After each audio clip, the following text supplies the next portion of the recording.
Ang bongga naman ni Liza Soberano na merong bagong proyekto kung saan makakasama niya ang sikat na ex-adult film actress na si Mia Khalifa.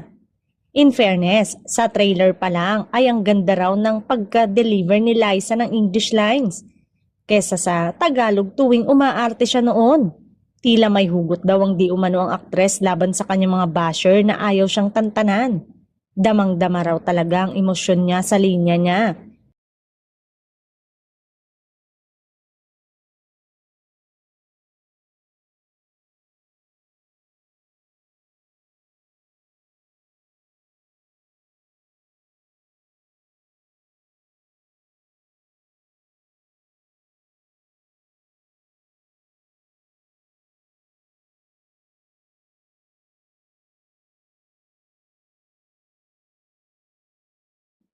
Kaya say ng mga follower niya ay sige lang, busitin niya pa ang mga basher niya.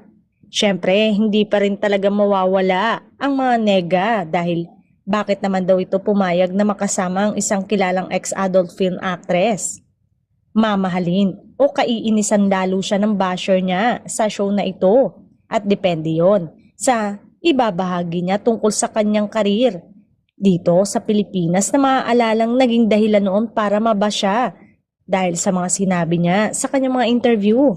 Pero sana daw ay wag nang idamay ang dati niyang management kung anuman ang ibabahagi niya sa nasabing podcast project niya. May iba namang nagsasabi na ang layo-layo na ni Liza noon sa Hope Soberano ngayon.